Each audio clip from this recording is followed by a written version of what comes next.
Hello and welcome to a special best of episode of What's Occurring, brought to you by Lloyds, there at every stage. It's been a couple of months since my last race, the Lloyds Tour of Britain, and to be honest, it's only just starting to sink in. It was an incredible week, and one of my highlights, of course, was podding with Luke. We've been doing What's Occurring since 2019, and it was really nice to document my last race with him on the pod. It was made possible by Lloyds, who've breathed life back into the Tour of Britain and embarked on the journey with British cycling to inspire people to take the next turn of the pedal. There'll be more from me soon on my next stage, but before then, here's our favourite moments from the Lloyds Tour of Britain pod. And if you want to know more about the Lloyds partnership with British cycling, hit the link in the show notes. We're in Wales, but Oggy. nice, isn't it? It's just so strange though, isn't it, to be here. You know, as we say, like, wedding venue's 3k away, Cardiff's just like half an hour drive away. Like, ridden round here a heap of times, you know, and to be here in the team bus, and yeah, it's just so weird. And like now it's like actually hitting me that, you know, as soon as I come in here, you were like, one more massage. Yeah. And I was just chatting about that to Marco, and it was just like, yeah, one more massage, mate. Like, ever as a pro. Yeah. It's just it's all starting to, you know, come to a climax now. Oh, it is full circle, this, for me. Yeah. Like, I started off as a chopper hacking on the front, finishing off as a chopper hacking on the front, finishing to Cardiff. You think the role you're doing is a chopper? No, it's not. I'm obviously Did that for 13 years, you dickhead. The level of disrespect on this podcast. Max and Sarah actually going in the one of the VIP cars. Okay. Which is quite nice. So nice. They'll just like stop in a few places, and then they're jumping out at the top of the tumble, and they're going to meet the rest of the family there. Yeah. Watch. Well, will they be dressed first. up? Yeah. Dressed up. We've been dressed up a few times at bike races. Yeah. That's G's father-in-law. I'm not sure about Ave. Yeah, I will be disappointed if he's not in something. Often he came as a dragon, didn't he? A Welsh dragon a few times. Yeah, once he was like this. His brother? His brother, yeah. Yeah, Sarah's uncle. Yeah. Yeah, once they had this, like, I don't know if it's an emu or something, but you know when it looks like you sat on it, Yeah, riding it, like, yeah. blows up. He's had one of them on like the Tourmalet before and stuff, so 60-year-old bloke dressed as an emu. The joys of cycling. It's time for Lloyds Upstaged. I did see someone. It's a morph suit, innit, when it's just full suit. I seen it. Blue. Couldn't tell if it was a man or a woman. Yeah, it was on a little roundabout, wasn't it, right at the start? Yeah. Come up a little drag, right. I was like, oh, there we go. I have to remember that one. And he was like, he or she was like fully dancing, yeah. I did see that. I also... I met this woman in the car park as well. To love with Luke. To Luke with love. You're saying I can't read, mate. To love with Luke. To Luke with love. Banging bag of Welsh cakes, mate. So, done well there. Yeah. I got a fair bit of food today, actually. Can we talk about my food again? Yeah, I got one after. Yeah, go. So there's two women. They had AG2R t-shirts on. Gave me 2 Snickers. Said, oh, one's for Luke as well. I was like, well, he's not getting that after you give me that wearing those t-shirts.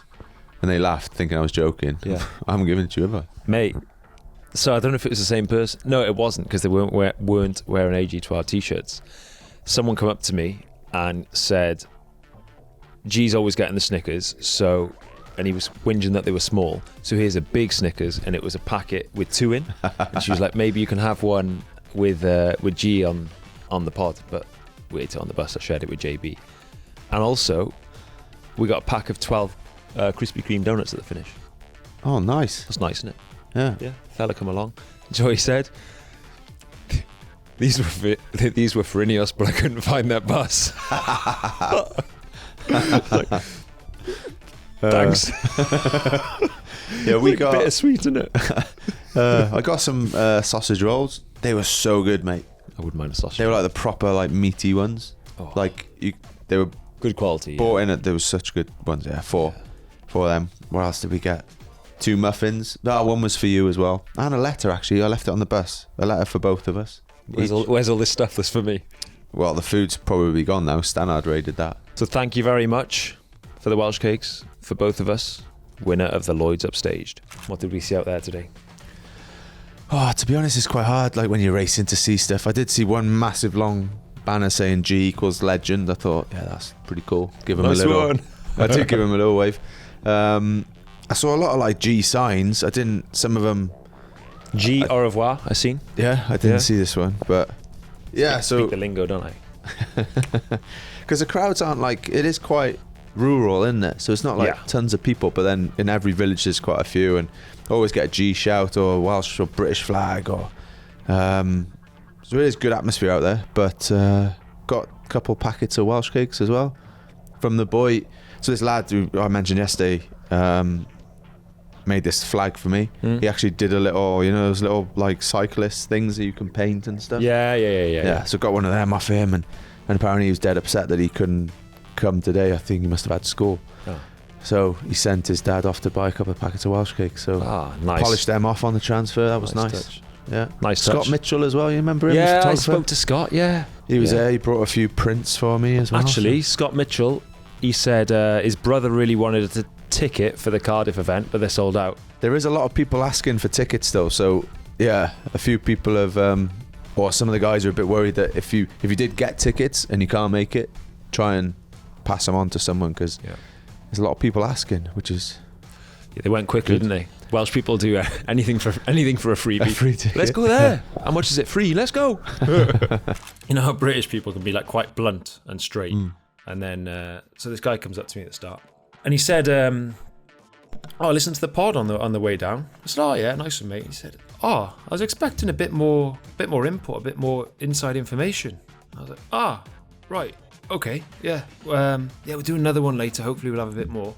And it was just like the blunt British, like, yeah, it was alright. It wasn't that good, you know. I expected a bit more. Not your best work. And then I got out of the car at the end of the stage, literally opened my door, and within 3 seconds, he's there. I said, "Oh, hiya, mate." He was like, "I've been thinking about it all day. I didn't mean to be rude. Sorry, I just said it, and I've been thinking about it all day. I love the pod." And he said he's going to listen to it. So I know exactly who you are. Lovely chap. But you could tell he said it at the start. Like, I was expecting a bit more from that pod. Yeah. And then he'd obviously been thinking about it, and he comes straight after the stage to apologise. Bless him. It's funny though, isn't it? How people get like flustered sometimes, and you're like, Yeah. why are you flustered around me, mate? Like, Yeah. it's fine. Mate, I seen something pretty British today. It was coming into it was the last hour of racing, and it was pissing down, wasn't it? The heavens open, like bouncing off the road. And, you know, there's still people out watching the race with a coat on or umbrella or whatever. And I passed this woman, bearing in mind it's like 2:30, 3 o'clock in the afternoon. She was there in a dressing gown, slippers, clapping away, seemed very happy. And her dressing gown, you could have wrung it out. 3 o'clock in the afternoon. Just sodden. No anorak or anything. It'd be comfy, but as soon as that gets wet, pretty heavy, wouldn't it? Soak it right up. Yeah, 6 kilo Keep dressing you gown. cold. Yeah. But I thought that was quite iconic. Like she wasn't phased one bit by the weather. She was out there supporting the boys. True British style. Yeah, fair play to her. So for the Lloyds Upstaged Award, dressing gown lady up there is a it's a Iconic sight, innit? image, yeah. But I think little lad Henry, Yeah, who fair one. sorted me out with 2 packs of Welsh cakes, all the little goodies yesterday, I think he should get it. So Henry, it's for you. Yeah, thanks for the Welsh cakes, Henry. Appreciate it, then. Your last ever race. Nervous? Excited? What's going on, mate? Excited, yeah. A little nervous because I don't feel like I'm in tip-top shape, to be honest. But Is that an understatement? yeah, I'm not going very well. Say how it is. It's so rare to race on home roads. Could you imagine like Tour of Britain was like a Grand Tour? Like if the calendar was just completely different and there was the 4th Grand Tour and we did 3 weeks around here and everyone loved it and you could stay in the UK, live in the UK, and you know, like it would be nuts, wouldn't it? Be great. Yeah. But it's like, you know, if someone's listening back home to this now, and it's, you imagine you do all these races all year long, all career long, and you're getting on flights, you're getting on trains, you're doing long transfers, you're here and everywhere to get to these races, and you're racing start and finishes and climbs that you don't even know the name of. If someone gave you a map, you couldn't really point where you are at all, and then suddenly, you know, you're on your own team bus, going on roads that you grew up training, places you know, people outside the bus that you know from local clubs, and it is surreal. I remember, like, I didn't ride Britain for years and years, but I rode Tour of Britain 2023, and we went over Philly Mountain and went over the Ricos, Ricosable. Went over the bulk. And it's like, it's really strange. It's really strange. It's one of the worst things about retiring is you don't realize how lucky you are. You have an hour massage every day. Like, do you want your back done? Ooh, But you've also earned it though. Like, it's not like you're just driving a car and just like, telling the boys to fuel and move up, is it? How was the last day in terms of the race itself then? Well, the whole day was just mad, to be honest. I'd kind of forgotten that I had to do a bike race, man. The whole peloton's there, then holding the bikes up, spinning the wheels. And I was like, oh, that's pretty sweet. Yeah, cheers, boys. And ride through the middle. And then we actually just got into the race then, and I was like, man, right. Okay, we got like 130k now. If your life as a professional cyclist is a bag of sand, like we say, and you're constantly poking holes in it, and mate.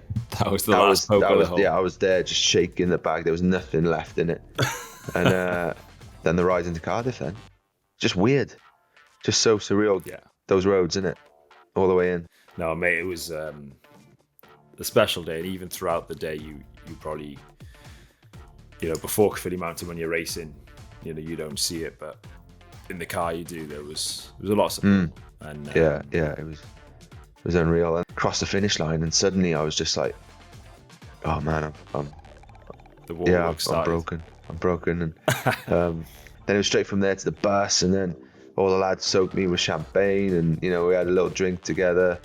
Then it was straight to the podium, and then it was all like, you were there, weren't you, with Stannard, Swifty, Rod, Darren.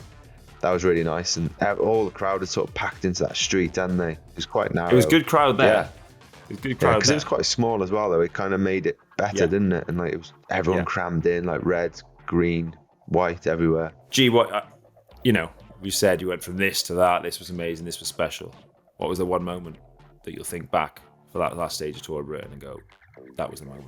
Oh, don't know. It's hard to pick because there was so many. But I think probably the last couple of minutes of the race, going through Birch Grove and then crossing the finish line, and just the crowd, just mental. The atmosphere there.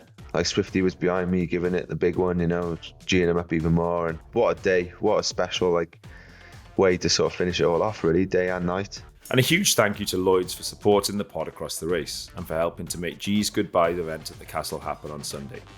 Let's start here, mate. The Castle. We spoke about it briefly already, haven't we? Like, how amazing it was. Yeah, that was just the crowds all day, and then to finish off with the Castle was I run out of things to say about it, but it's just unreal. It was so good. 4,000 tickets gone in an hour. Yeah, that's mad, isn't it? So yeah, I think that for me it's not one person that stands out. It's just everyone that came out. In Cardiff, on the roads, all over the place. Even the start of the week, there was a huge amount out. So it's got to go to them, haven't it? I got a contender. Give it to the Maindy Flyers. Yeah. Bit more specific. Yeah. I mean, everyone it was some shit weather as well. Everyone went out and braved it. But mate, when I was sat there, when you were on the stage, and there was loads of them as well, wasn't there? 100 Maindy Flyers.